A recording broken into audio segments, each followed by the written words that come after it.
Baik, terima kasih. Bismillahirrahmanirrahim. Assalamualaikum warahmatullahi wabarakatuh. Alhamdulillahirabbil alamin, wassalatu wassalamu ala asrofil anbiya'i wal mursalin, habibana wa nabiyyana Muhammadin sallallahu alaihi wasallam wa ala alihi wa ashabihi wa man tabi'ahum bi ihsanin ila yaumiddin. Wa ba'd. Qala Allah Ta'ala fi kitabihil karim, a'udzu billahi minasyaitonir rajim. Bismillahirrahmanirrahim.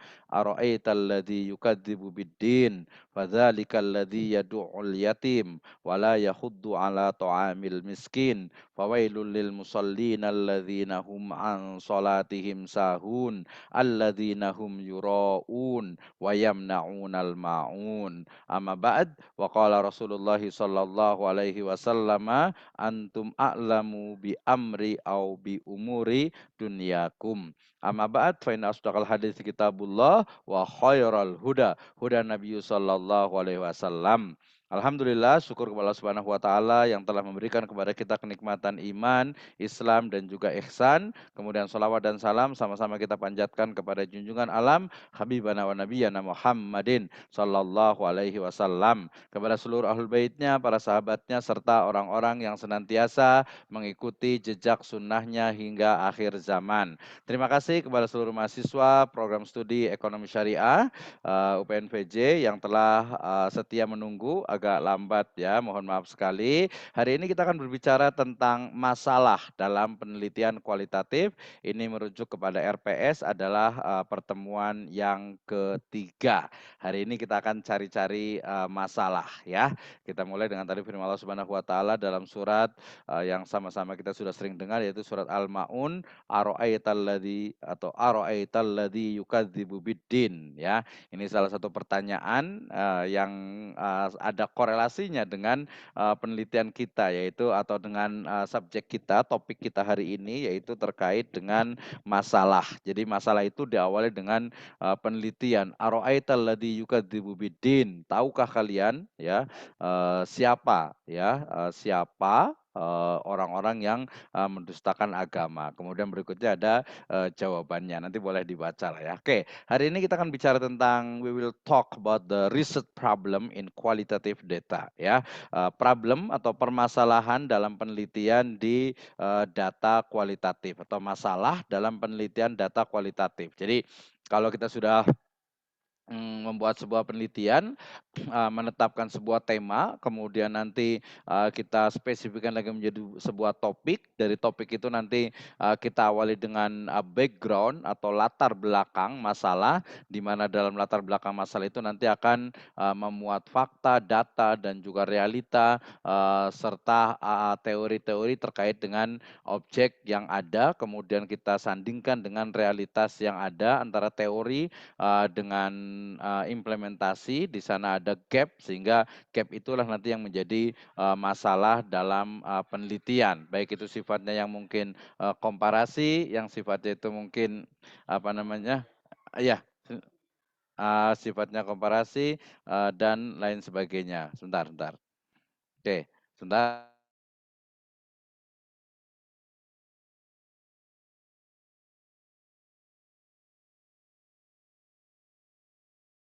Oke, terima kasih. Kita lanjutkan. Jadi kita akan bicara tentang masalah yang diawali dengan bahwa kita tahu penelitian adalah aktivitas untuk mencari kembali atau research ya, sebuah kebenaran ya.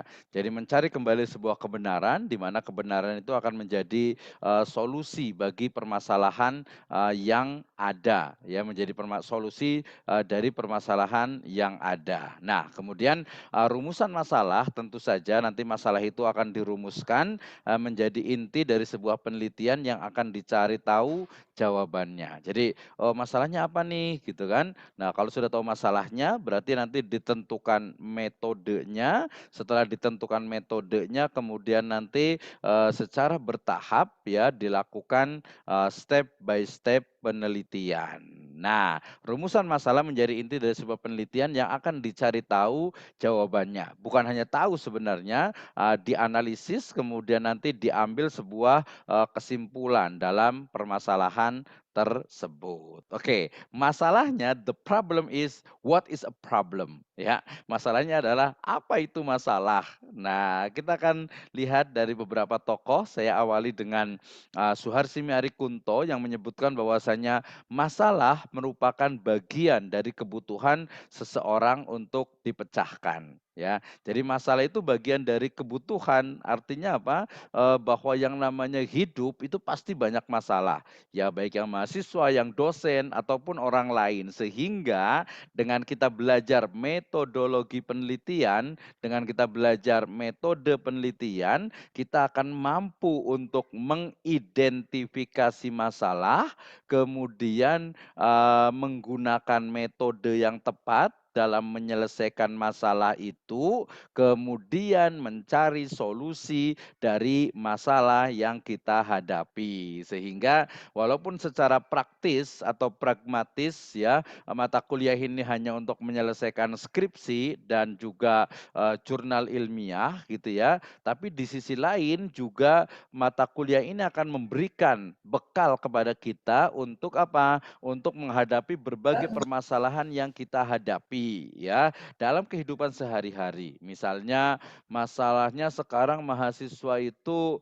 oh, uang sakunya itu berkurang karena pandemi. Wah, mungkin orang tuanya ngurangin nih kan sekarang lagi berkurang, dikurangi. Oke, masalahnya adalah berkurangnya uang saku saya. Oke, berarti metodenya apa yang digunakan? Biar solusinya apa nih? Gitu ya. Solusinya adalah ya menambah uang, jajan itu, uang saku itu, uang jajan gitu kan ya. Nah, caranya bagaimana? Metodenya, oke, ada metodenya mungkin merayu ya orang tua, merajuk gitu ya, bisa seperti itu gitu ya. Atau mungkin bisa juga yang lebih halus caranya, oke kita rajin membantu orang tua lagi misalnya, yang, akhwat yang perempuan mungkin rajin, ikut nyuci piring, ikut masak mungkin gitu ya. Yang laki-laki mungkin wah, oke udah mulai ikut apa, nyapu atau mungkin ngepel gitu ya, atau bantuin pekerjaan dari orang tuanya, itu yang lebih halus lagi. Atau yang lebih halus atau mungkin dengan cara lain, "Oh kayaknya, nggak mau ah saya ngerepotin orang tua, saya mendingan, jualan aja deh." Akhirnya dia belajar untuk, apa, jualan, baik itu, barang ataupun, jasa. Nah berarti ada masalah, kemudian ada metode, cara yang digunakan, dan ada solusinya. Nah ini yang menjadikan, kalau Suharsi mengatakan penyebab orang ingin mengadakan penelitian adalah karena ia ingin mendapatkan jawaban dari, masalah yang dihadapi. Otomatis kan semua orang pasti kalau ada masalah pasti inginnya, selesai kan, selesai. Sehingga ketika selesai kemudian apa, kemudian ya dicari cara untuk menyelesaikannya. Oke, yang kedua dari Sedarmayanti dan juga Hidayat menyatakan bahwa masalah itu adalah peristiwa yang terjadi dalam kehidupan, sehari-hari. Biasanya ya semua yang terjadi itu kadang memang membawa kepada, masalah atau masalah gitu ya. Masalah berarti kalau masalah itu sebenarnya dari bahasa Arab ya, kata-kata sa'ala yas'ilu mas'alatan ya, soal berarti di dalamnya sebenarnya sesuatu yang ada pertanyaan. Jadi masalah itu adalah, suatu, kejadian di mana ada pertanyaan yang harus diselesaikan, jawabannya atau harus dicari jawabannya, itu masalah gitu ya. Nah jadi itu berarti otomatis ada dalam kehidupan sehari-hari. Sedangkan apa yang disebut dengan permasalahan penelitian adalah suatu pembatasan fokus perhatian pada ruang lingkupnya sampai menimbulkan pertanyaan dalam diri orang-orang yang mencari permasalahan. Jadi kalau masalah sehari-hari ya itu masalah kita tahu gitu. Sementara kalau masalah penelitian itu adalah pembatasan fokus pada objek tertentu ya dengan ruang lingkup yang memang memunculkan berbagai problem, permasalahan yang dicari penyelesaiannya ya. Kalau namanya metode penelitian pasti mencari mencari masalah pertama, kemudian mencari metode yang tepat untuk digunakan dalam mencari solusinya atau jalan keluarnya atau jawabannya. Oke. Nah, kemudian bisa disimpulkan dari dua pendapat ini bahwa masalah itu adalah suatu keadaan yang bersumber dari hubungan antara dua faktor atau lebih yang menghasilkan situasi yang menimbulkan tanda tanya dan dengan sendirinya memerlukan upaya untuk mencari suatu atau sesuatu jawaban, memerlukan upaya untuk mencari sesuatu jawaban. Nah, ini, definisi yang ketiga ini biasanya terkait dengan, problem atau masalah-masalah kuantitatif. Misalnya ya, pengaruh kemarin tuh kan, pengaruh uang jajan, besaran uang jajan terhadap, prestasi mahasiswa atau pengaruh besaran uang jajan terhadap, semangat belajar mahasiswa. Wah, kira-kira kalau dikasih uang jajannya banyak semakin semangat nggak ya?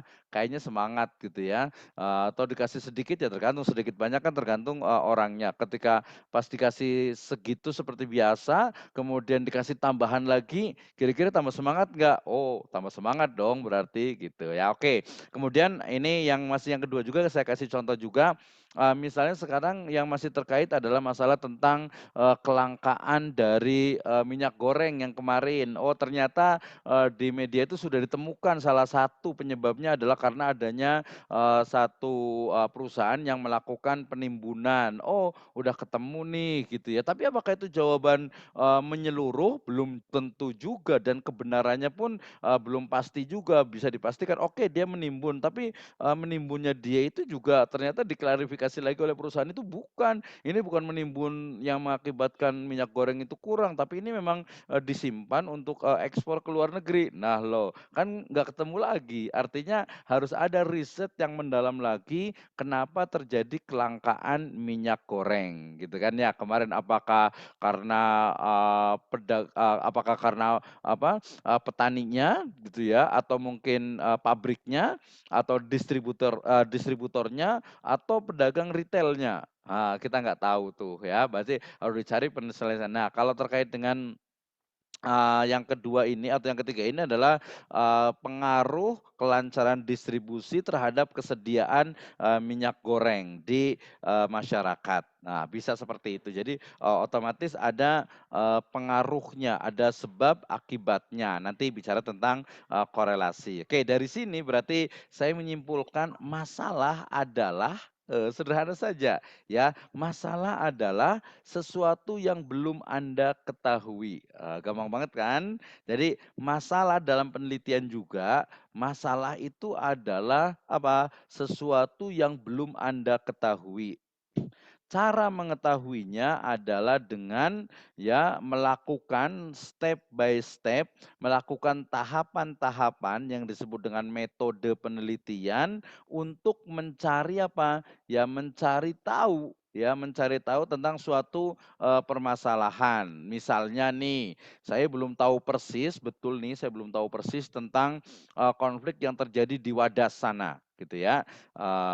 Kurang lebihnya saya baca, dengar beberapa media itu adalah karena, masyarakat di sana menolak ya, wadas itu atau mungkin ketika, tukar gulingnya atau penggantian, pembelian lahannya itu mungkin, terlalu murah dan lain sebagainya gitu ya, sehingga kemudian, masyarakat itu kurang setuju ya, hampir sama dengan yang ada di, Sulawesi. Oke, berarti, yang belum saya ketahui itu adalah, apa sebenarnya penyebab masyarakat itu menolak ya, masyarakat itu menolak atau terjadi konflik antara masyarakat dengan mungkin, pemerintah. Nah, berarti saya harus tahu dong gitu ya, minimal kalau umpamanya hanya tahu saja mungkin dari media itu bisa gitu ya, dari media itu bisa, tapi belum tentu dia valid, belum tentu dia sampai kepada inti permasalahan, the core or the mind of problem gitu ya. Sehingga perlu ada metode penelitian yang, lebih mendalam gitu ya, sehingga kemudian apa, kita bisa melihat dari ininya, dari apa, dari, metode yang digunakan gitu ya. Oke, lanjut. Kemudian, terkait dengan, masalah berarti dalam metode penelitian itu ada namanya perumusan masalah. Apa itu perumusan masalah? Kita lihat, kurang stabil dikit kok ini nih. Rumusan masalah adalah pernyataan rinci dan lengkap mengenai ruang lingkup permasalahan yang akan diteliti berdasarkan identifikasi dan pembatasan masalah, ya. Jadi tadi kita bicara tentang masalah. Masalah nanti dalam perspektif, saya tadi adalah sesuatu yang belum Anda ketahui dan untuk mengetahuinya harus melalui tahapan-tahapan ilmiah untuk mencapai jawaban atau solusi yang komprehensif, ya. Nah, dalam penelitian biasanya di skripsi ataupun nanti di jurnal, ya, masalah itu adalah apa, dalam bentuk rumusan masalah, ya, pernyataan rinci dan lengkap mengenai ruang lingkup permasalahan yang akan diteliti berdasarkan identifikasi dan pembatasan, masalah, ya. Nah, perumusan masalah dia merumuskan masalah ke dalam rumusan kalimat tanya. Jadi gini, kalau kita membuat sebuah penelitian, tema sudah ditentukan, kemudian topiknya ya yang lebih spesifik dari tema yaitu topik, sudah ditentukan. Ya misalnya saya mau meneliti tentang tingkat literasi wakaf tunai di satu wilayah gitu ya. Kenapa saya membahas tentang tingkat literasi? Oh ternyata dari penelitian terdahulu atau mungkin dari saya ngobrol-ngobrol dengan tokoh di sana, ternyata masyarakat itu belum paham tentang wakaf tunai ini. Sehingga kemudian saya ingin tahu sebenarnya, bagaimana sebenarnya tingkat dari, pemahaman masyarakat terhadap, wakaf uang. Nah, berarti saya diawali dengan apa, membuat background, membuat latar belakang masalah. Latar belakang masalahnya diawali dengan, perkembangan dari wakaf tunai ya, bisa kemudian wakaf tunai ini sudah, menyebar di mana-mana gitu ya, tetapi ternyata beberapa penelitian menunjukkan bahwa tingkat literasi masyarakat terhadap wakaf tunai itu kurang gitu ya. Dari penelitian, A, B, C, dan D menunjukkan tingkat literasi di Indonesia itu masih kurang. Nah, bagaimana dengan satu wilayah, misalnya di wilayah, misalnya Depok lah misalnya ya, di wilayah Depok atau Jakarta Selatan. Nah, bagaimana sebenarnya di Jakarta Selatan yang mereka jelas bagian dari DKI Jakarta, metropolis, kemudian apakah masyarakatnya itu juga, memahami tentang, wakaf uang atau wakaf tunai ini, maka mereka kemudian nanti akan apa, akan, melihat bagaimana tingkat literasinya. Berarti masalahnya adalah bagaimana, ketika dia dirumuskan dalam satu pertanyaan penelitian, bagaimana tingkat literasi wakaf tunai masyarakat di Jakarta Selatan misalnya gitu ya. Wah Jakarta Selatan banyak, ya nanti ada pembatasan, ya pembatasan dalam, populasinya, jumlahnya, otomatis dari Jakarta Selatan kita cari yang, muslim, kemudian dari muslim itu kita cari yang mungkin, kecuali nanti kalau penelitiannya yang, non muslim ya bisa saja gitu ya, yang muslim misalnya. Kemudian, cari umurnya yang berapa, laki-laki atau perempuan, usia anak-anak, remaja, pemuda, atau usia produktif, atau orang tua, pekerjaannya mungkin apa namanya, dari mulai dia, kantoran, ASN, pegawai negeri, militer, swasta, ataupun yang lainnya. Ada batasan-batasan yang ditentukan oleh, peneliti.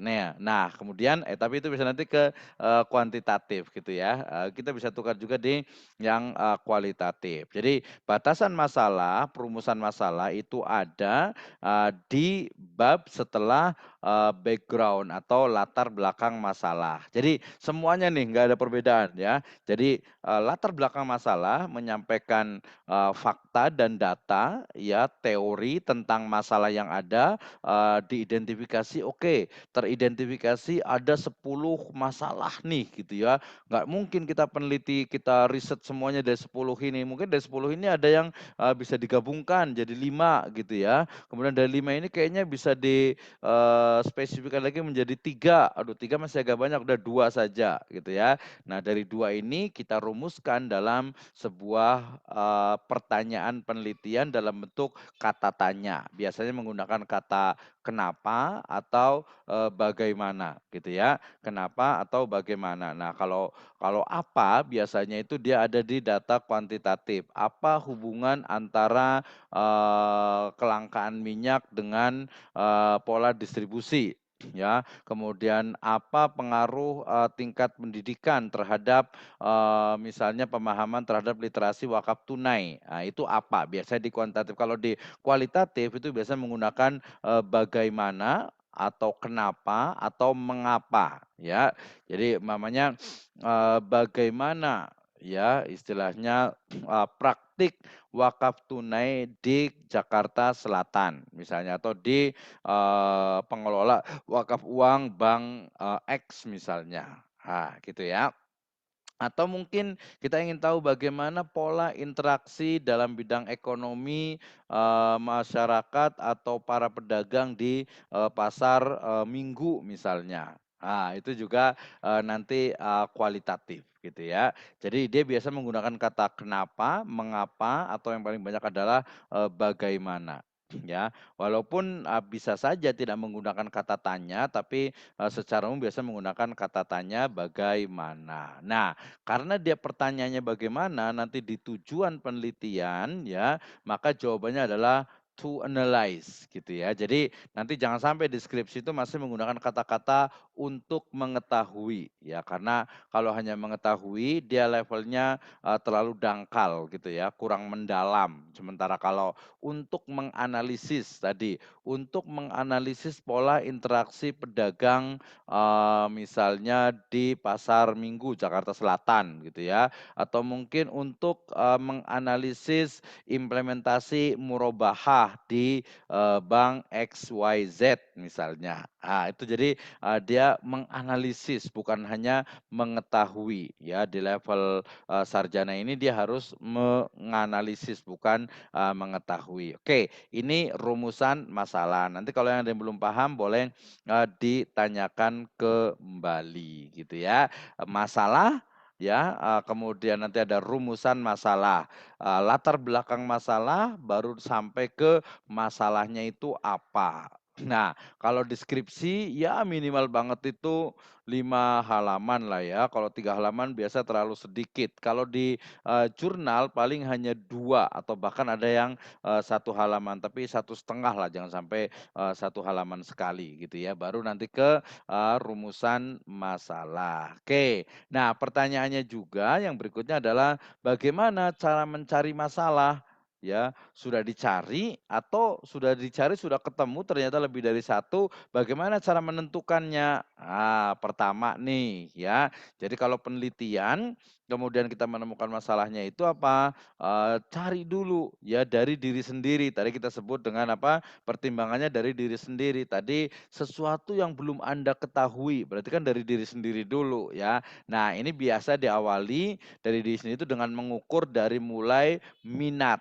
Nah, minat itu adalah minat ya, interest atau suka ya. Misalnya ada teman-teman yang suka ke entrepreneur, ya udah berarti risetnya di entrepreneur. Ada suka yang di fikih, oh berarti nanti di, sektor fikih atau Islamic law-nya. Atau mungkin di banking, di perbankan, oke, ya dia milih di perbankan. Ada lagi yang suka masih ada yang suka di wakaf, oke pilih yang wakaf. Ada yang suka di zakat, oke temanya adalah zakat. Ada mungkin yang agak modern pilih ingin tahu tentang, misalnya tentang, e-commerce misalnya, tentang trading ya, baik itu saham, forex ataupun sekarang yang lagi tren, tradingnya kripto atau mungkin tentang, metaverse atau mungkin tentang, Bitcoin, Ethereum, NFT, atau mungkin finance technology, mungkin. Jadi sesuatu yang, ya kita minati, kita penasaran, dan kita suka gitu ya. Kalau saya sekarang, ya seneng juga sih, apa, suka gitu ya lihat metaverse gitu ya, wih kayaknya ini keren teknologinya, kemudian, ini adalah sebuah dunia masa depan gitu ya, sehingga, saya pelajari, saya baca beberapa literatur, kemudian dengan pendekatan ekonomi syariah. Oh ternyata, metaverse itu di dalamnya ya, banyak aktivitas ekonomi. Kenapa? Karena dari sisi background-nya ya sebenarnya tidak jauh berbeda dengan, bisa dikatakan kapitalisme atau bisa dikatakan, pengusaha yang mereka mencari dunia baru untuk berbisnis ya. Kalau kemarin saya katakan kan adanya metaverse ini mirip dengan adanya pemindahan, ibu kota ini ya. Ibu kota di Jakarta sudah sumpek, sudah macet, sudah penuh gitu ya, sementara mungkin ya modal di situ-situ saja gitu ya. Kemudian ya wah kayaknya keren juga nih kalau, pindah ke Kalimantan, ya masih kosong, belum banyak orang, kemudian tanah juga masih murah dibanding Jakarta kan pastinya gitu. Kemudian, kalau pengusaha pasti akan berpikir, "Wih, kita beli saja borong banyak-banyak di Nusantara sana itu, kemudian nanti kan otomatis akan jual, akan naik naik naik naik." Kurang lebihnya seperti itu. Metaverse juga sama, dia membuat sebuah dunia baru, di sana bisa membuat, rumah, kita bisa beli kendaraan, bisa, jual beli, bisa bisnis, bisa konser, bisa, dakwah juga dan lain sebagainya. Kemudian nanti, wah ujung-ujungnya apa? Ya dapat uang, metaverse ini dibangun ya memang untuk cari uang lah. Mereka kan tidak munafik juga gitu ya. Jadi, uang yang memang masyarakat itu senang, ya kita sendiri juga, senang dan membantu kita juga. Nanti kuliah bisa jadi kita akan ada UPNVJ virtualnya itu di metaverse gitu ya. Mahasiswa dengan, masing-masing avatarnya akan berjalan, ada yang pakai mobil, ada yang mungkin, jalan kaki, ada yang mungkin juga lari gitu ya, dengan teknologinya atau mungkin sudah ya bebas dong pakai mobil terbang gitu kan ya, sampai ke sana duduk kemudian belajar mendengarkan dosen gitu ya, padahal dosennya di Bogor, ini ya seperti sekarang ini nggak jauh beda. Jadi ngomongin metaverse ya. Oke, back to our topic ya. Jadi cari masalah itu cari sesuatu yang kita minati, yang kita senang, yang kita suka.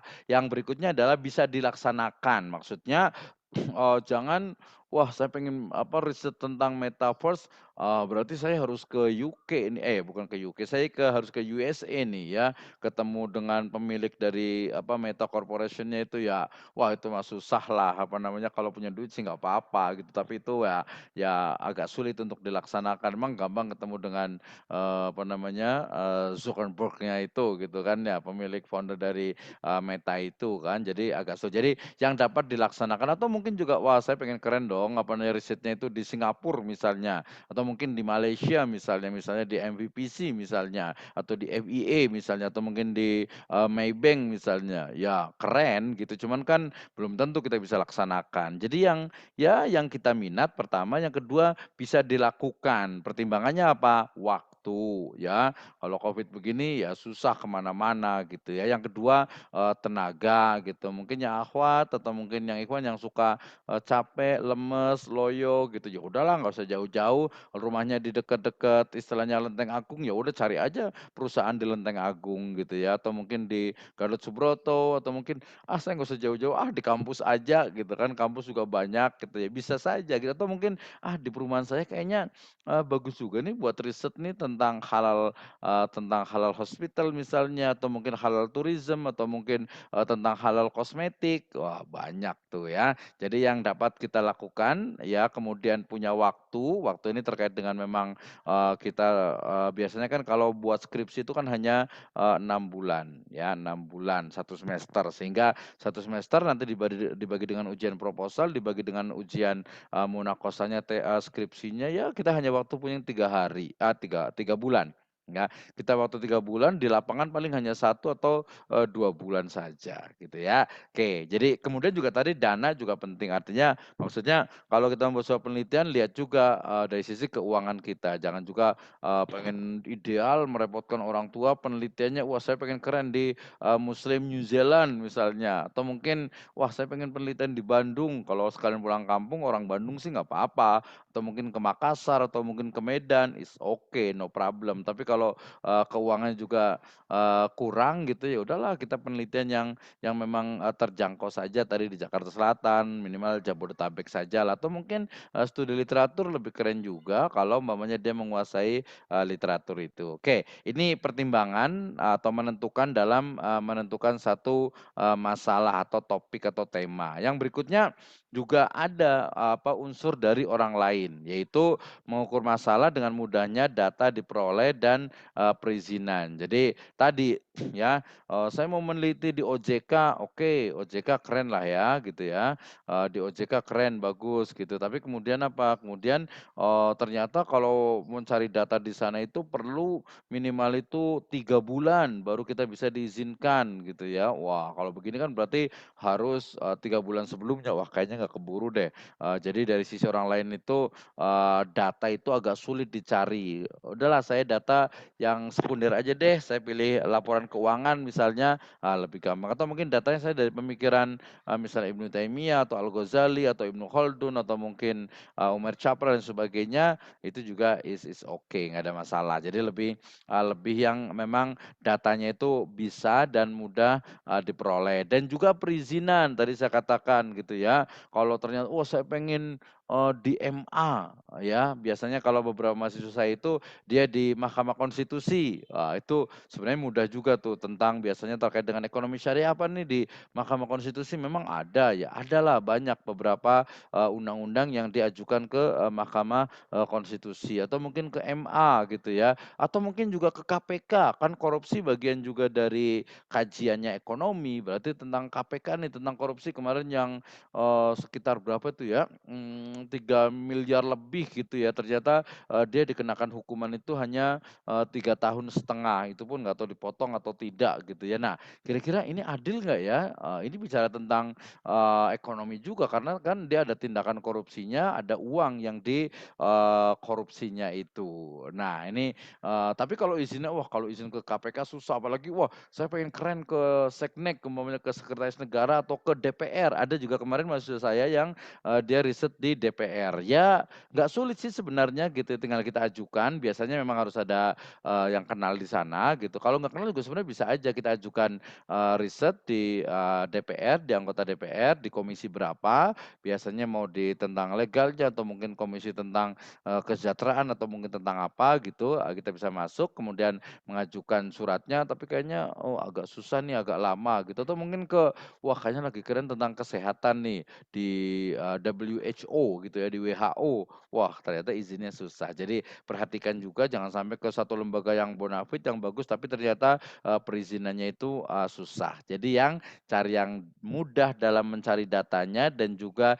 izinnya itu gampang. Ya kalau orang Indonesia biasanya ya kalau orang luar juga sama juga kadang ya cari yang ada kenalannya, oh saya kenal di bank, syariah X misalnya atau mungkin di fintech X atau mungkin di, bursa efek atau mungkin di bursa berjangka atau di kementerian atau di, Seknek atau mungkin di apa, OJK atau mungkin di BI atau mungkin di DSN MUI, itu, lebih mudah. Nanti kalau belum ini ya kalau mungkin di beberapa kayak DSN MUI gitu saya punya channel juga, di KNKS tadi yang belum disebutkan juga ada teman juga di sana gitu ya.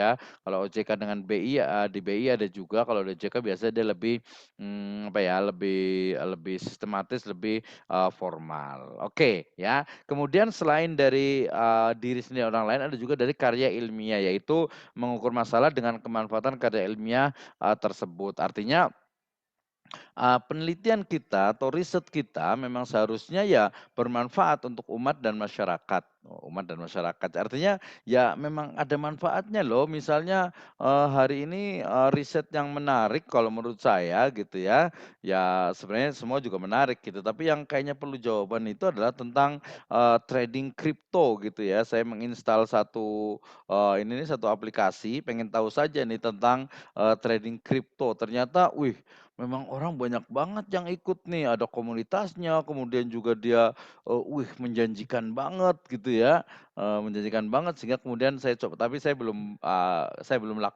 belum trading sih, saya hanya install, saya pelajari dalam isinya bagaimana kita buy, bagaimana sell, mirip dengan, saham gitu ya. Nah memang kekurangan kita itu di ini pemiliknya, kemudian pasar sendiri kira-kira, tanpa baik najas atau tidak nih, ini yang jadi masalah gitu, yang memang, bisa jadi kenapa di Indonesia masih ya kalau jual belinya boleh, tapi kalau mata uangnya ini, belum boleh dan ini juga, apa ya, dalam Islam itu ya nanti, tentang jual beli mata uang sebenarnya yang memang, tidak diperbolehkan kecuali dengan, satu akad yaitu yang kemarin yang disebut dengan, yang disebut dengan akadnya itu adalah swap ya, dan biadin cash. gitu ya. Jadi bisa juga nanti, menentukan masalah juga dari, rekomendasi, conclusion, atau saranan cadangan dari, skripsi atau tesis atau disertasi atau, jurnal sebelumnya. Jadi biasanya kalau peneliti itu setelah dia membuat,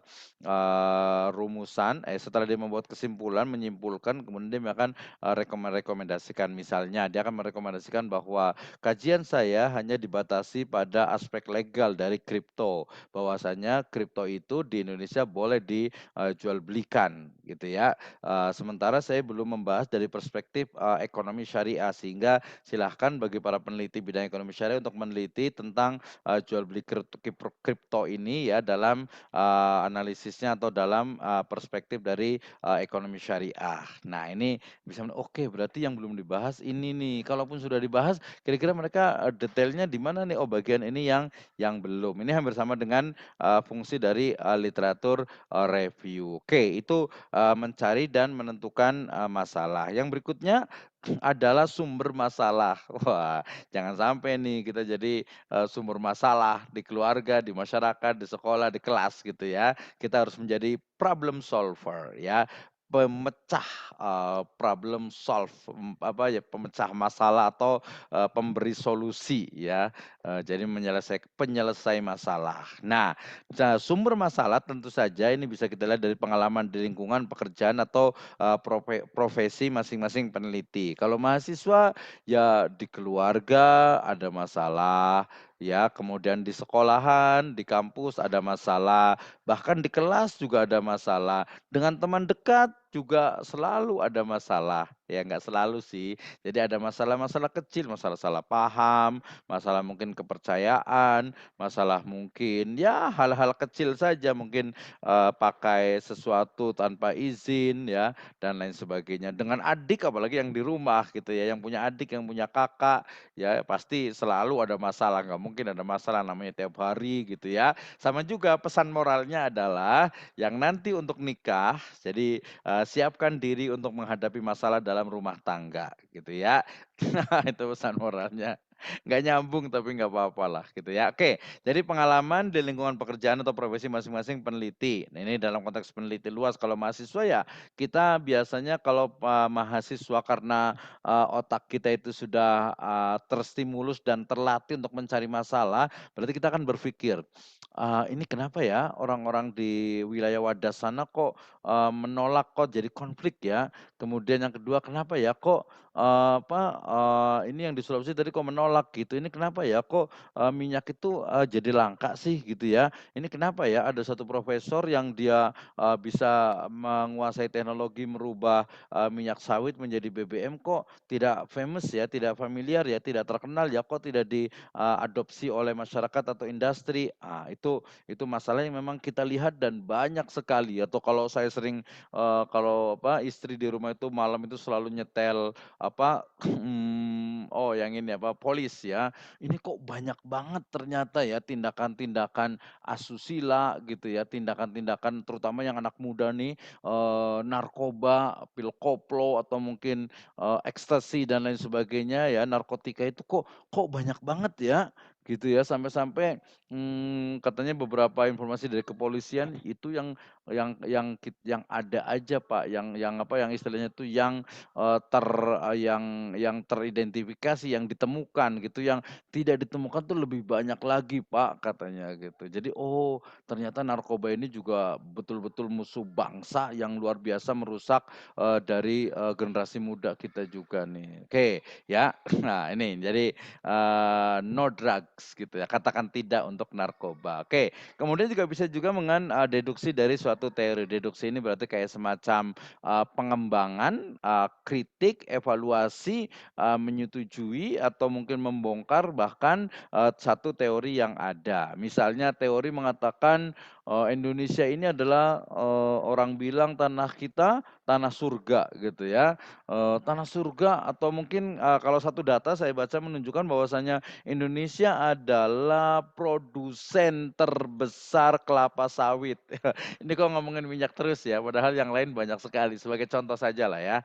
Ini kok, negara produsen terbesar minyak sawit kok minyaknya itu kok bisa kekurangan minyak. Di videonya itu ibu-ibu di satu retail itu, masuk kemudian berebut untuk, minyak goreng. Belum lagi nanti kelangkaannya, kok bisa negara produsen terbesar ini masalah ya, negara terbesar produsen minyak sawit kok kekurangan gitu loh. Nah itu jadi, dari teori yang teorinya negara kata negara orang bilang, tanah kita tanah surga, Zamrud Khatulistiwa gitu ya, oh ternyata banyak juga jawabannya. Misalnya saya pernah, riset tentang, bawang putih ternyata industri itu mereka lebih senang, bawang putih itu yang impor, terutama dari Filipina. Alasannya adalah, karena kualitas bawang putihnya Indonesia ya dalam negeri itu kurang bagus, dia kurang kering gitu ya, sehingga, mereka memilih yang dari, Filipina ya. Itu dari pelaku industri UMKM di Bogor ya. Kemudian, ternyata juga dari sisi, efisiensi juga, impor itu lebih murah, kemudian cost-nya otomatis lebih, murah. Sementara kalau kita menanam bawang putih, cost operasional itu sangat tinggi sehingga, tidak efektif. Sehingga satu perspektif mengatakan, ya sudah, lebih baik kita impor saja. Beras juga sama, ya. Kebetulan orang tua saya petani gitu ya, sehingga tahu persis, jadi bukan kata orang nih. Saya wawancara langsung dengan orang tua saya tentang, petani. Ternyata menanam padi itu biaya operasionalnya, kemarin saya hitung-hitung dengan adik itu, ternyata pendapatannya gitu ya dengan luas sekitar ya 1 hektaran itu ternyata pendapatannya itu tidak lebih dari 300.000 sampai 400.000 sebulan. Itu sudah capek ya ngurusin membajaknya, menanamnya, merawatnya, kemudian panennya gitu ya. Itu biasanya nyuruh orang gitu sehingga, operasional cost-nya itu untuk petani menjadi beras, nanti itu sangat, mahal. Kalau dipresentasikan itu mencapai hampir 60% gitu ya, karena dihitung per bulan itu dia hanya dapat sekitar 300 sampai 400.000 sebulan. Bayangkan dengan kerja yang luar biasa kerja di sawah itu, sehingga wajar kalau anak muda sekarang itu banyak yang, tidak mau jadi petani, dalam artian petani nanam padi. Kalau petani bunga, it is okay ya, petani mungkin ikan hias gitu, kemudian petani mungkin, tanaman, yang dia itu menggunakan hidroponik gitu ya, atau mungkin, organik gitu, itu masih mungkin gitu ya. Tapi kalau nanam padi di sawah, aduh itu, operasionalnya terlalu tinggi gitu ya. Oke, itu jadi dari sisi, teori yang ada gitu. Teori yang ada, kita harus swasembada padi, tapi ternyata, fakta di lapangan biaya operasional untuk menanam padi itu sangat tinggi sekali ya. Nah akhirnya apa? Tadi karena apa? Karena, biaya untuk pembelian pupuknya itu mahal. Nah, sekarang juga berkembang ada namanya petani berdasi ya, di mana satu, lokasi sawah itu dikuasai oleh sebuah perusahaan, kemudian petani-petani itu dia hanya, bekerja saja. Nah, di sini ada unsur eksploitasi petani, bukan petani sebenarnya, eksploitasi buruh sebenarnya. Itu terjadi di beberapa wilayah di Karawang, termasuk juga dengan sebenarnya yang di Cianjur juga.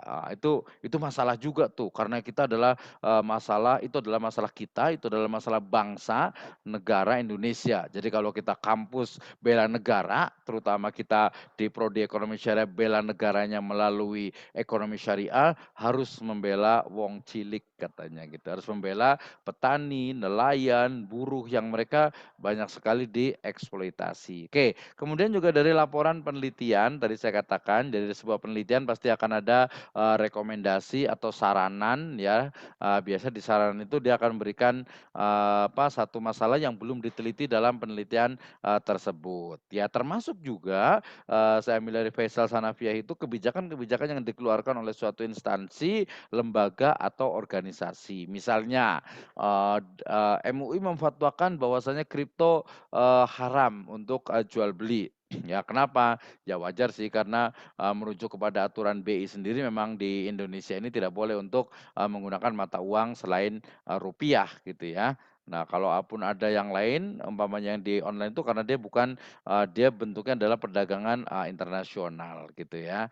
Oke, kemudian ada juga mungkin dari OJK atau mungkin dari BI atau mungkin dari BWI atau mungkin dari Basnas atau mungkin dari DSN MUI atau mungkin dari, Bapepti atau mungkin dari Bursa Efek atau mungkin dari pemerintah sendiri. Nah, itu juga menjadi, satu masalah gitu. Misalnya nih, ini real ya, tentang, undang-undang tentang jaminan produk halal JPH gitu ya. Ternyata ini ditanggapi oleh, industri itu, dengan apa ya, kayak semacam sedikit pesimis gitu. Kenapa? Karena mereka mengatakan banyaknya produk yang harus disertifikasi halal, padahal sekarang merujuk pada undang-undang itu hukumnya bahasa sederhananya adalah wajib ya, ya gitu ya.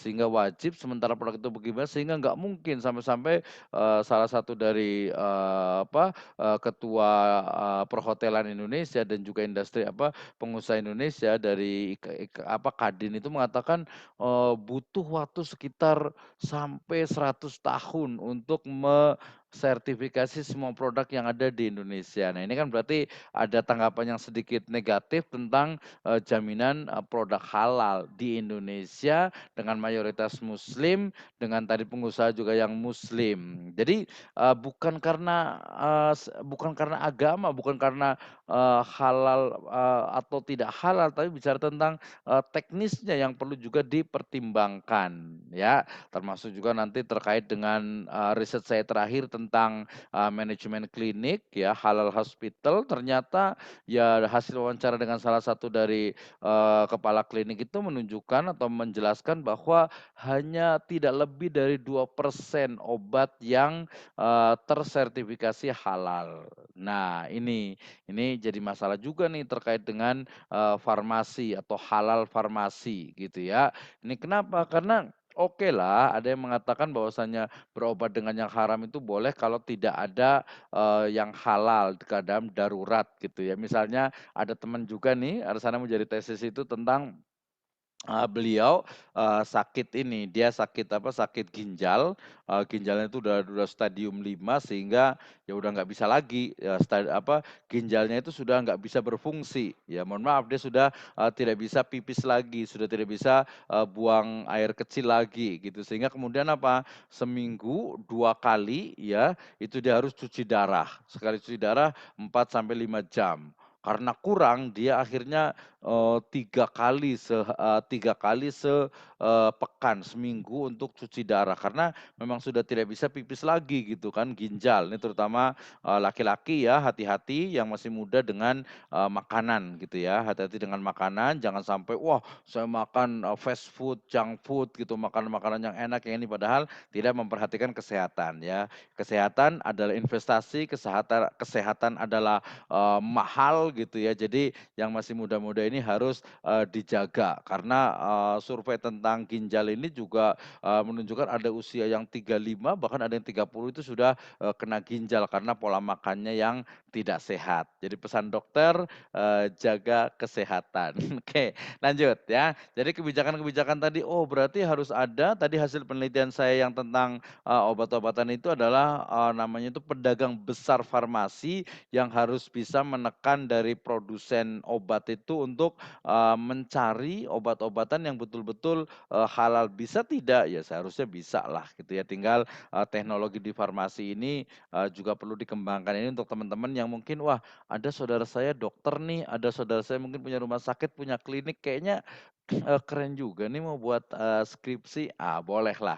Dunia kesehatan ini juga perlu sentuhan dari, ekonomi syariah dan saya sudah melakukan penelitian itu, tentang manajemen, klinik berbasis, Maqasidus Syariah. Menarik sekali, saya suka juga itu. Oke, kemudian itu adalah sumber-sumber, masalah, yang berikutnya adalah faktor penentu masalah yang dapat diteliti. Tadi saya sebutkan, penelitian ini harus sesuai dengan apa, dengan minat peneliti sudah. Penelitian dapat dilaksanakan, tadi pertimbangannya adalah waktu, tenaga, dan juga dana, minimal. Nanti yang lain adalah mungkin gitu ya. Kemudian tersedia faktor pendukung ya. Faktor ini biasa dari luar peneliti. Misalnya tadi datanya itu bisa diselesaikan. Jadi datanya itu bisa dijawab. Kenapa? Karena nanti ada beberapa rahasia perusahaan yang tidak boleh dipublish ya. Kalau di bank itu banyak sekali rahasia bank yang tidak boleh dipublish. Misalnya dari jumlah ini apa namanya nama dari nasabah gitu ya. Kadang jumlah nasabah juga tidak boleh dipublish gitu ya. Jumlah nasabah, kemudian data nasabah, apalagi sampai kepada data pribadi nasabah gitu ya. Itu jelas tidak boleh. Belum lagi nanti ada rahasia-rahasia perusahaan yang lainnya. Itu tidak boleh untuk diteliti gitu ya. Kecuali mungkin kalau dia punya sendiri, tapi itu biasanya jarang gitu ya. Kecuali kalau perusahaan dia besar, ya bisa saja. Tapi nanti biasanya nggak terlalu banyak dosen pembimbing yang membolehkan penelitian dilakukan di perusahaannya sendiri. Oke ya. Jadi usahakan misalnya peneliti ingin mengetahui bagaimana rasa hidup di dalam tanah. Oh ini nggak mungkin lah gitu ya. Oh kayak ini kasus viral itu berdakwah di kuburan, dikubur. Itu hoax itu kayaknya itu cari sensasi saja gitu ya. Kemudian yang kedua tadi yang pertama adalah tersedia data sehingga pertanyaan penelitian dapat dijawab. Jadi datanya itu tadi mudah untuk diperoleh, jangan cari yang susah-susah lah gitu ya. Kalau kita neliti ternyata datanya nggak boleh, ya udah mendingan ganti yang lain saja. Makanya biasa di awal itu oleh dosen pembimbing itu akan ditanya, "Anda mau meneliti di mana?" "Oke ya, saya mau meneliti di OJK Pak, atau di BI." Ya. Nah, kemudian ternyata apa, "Oh agak sulit nih untuk di ininya, untuk mendapatkannya." Nah, berarti ya, oh nggak ada ini sih yang lain sebagainya sehingga oke, nah sehingga kemudian, oh nggak bisa nih, jadi harus apa, harus cari yang lainnya, gitu ya. Sehingga kemudian, datanya jadi berubah, tadi kita cari, data yang lainnya.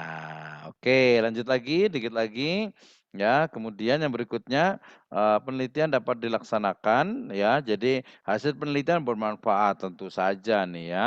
Kalau yang kedua tadi ada isi yang berwenang karena banyak hal yang menarik untuk diteliti, namun peneliti dibatasi oleh peraturan-peraturan tadi, nggak bisa sembarangan, untuk ke OJK, ke BI, ke MA, ke konstitusi, ke KPK, ke BEI dan sebagainya, dia ada aturannya. Jadi yang mudah saja. Kemudian yang pasti nomor 4 adalah, penelitian itu ya dia bermanfaat, jadi nggak asal gitu ya. Jadi memang, betul-betul ada manfaatnya, ada efeknya, nanti kalau bahasa penelitian itu dia ada, signifikansinya gitu ya. Ya kalau kita minimal ada manfaatnya itu ya, simpel juga sih, ada manfaatnya mahasiswa itu jadi tahu, kemudian juga ada kontribusinya lah untuk akademik gitu ya, untuk masyarakat, secara umum, oke.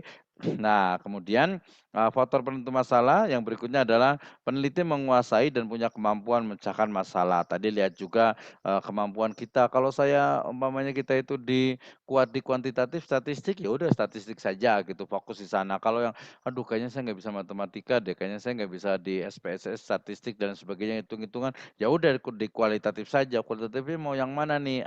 Kita lihat. Jadi kemampuan biasanya akan dibantu oleh dosen pembimbing akademik dan juga, dosen pembimbing, skripsi ya. Tadi peneliti juga mampu, mempunyai waktu yang cukup ya, tidak melakukan asal selesai. Jadi bukan, yang penting selesai, yang penting, lulus, yang penting bisa skripsi, ya tidak seperti itu ya. Dia punya tenaga melaksanakan fisiknya karena nanti apalagi kalau di lapangan mengumpulkan data, kemudian juga ada survei, ada, kuesioner dan sebagainya, ini berarti, perlu. Jenis masalahnya, nah ini ada problem, mengetahui status mendeskripsikan fenomena. Jadi ini jenis-jenis masalah, ada yang, problemnya itu memang satu atau ada 2, ada juga yang mencari hubungan antar, 2, fenomena gitu ya. Kemudian problem korelasi ini tidak saya jelaskan, ini lebih banyak di kuantitatif, ini yang kualitatif fokus. Fokus pada masalah yang disarankan oleh informan, berdasarkan domain tertentu, kemudian memiliki temuan untuk pengembangan iptek, kemudian juga berdasarkan pembahasan terkait dengan teori, yang ada. Ini biasanya di etnografi, sekarang yang lagi tren adalah netnografi. Jadi kita meneliti satu komunitas, interaksi ekonomi misalnya di e-commerce dan sebagainya, sehingga, kita tahu, oh masalahnya itu seperti ini. Nah, bisa jadi dalam penelitian kualitatif itu fokusnya itu bisa berubah karena data yang di lapangan itu berbeda. ya. Misalnya kita mau meneliti tentang, pengaruh pemikiran dari Bakr As-Sadr di Universitas A gitu ya.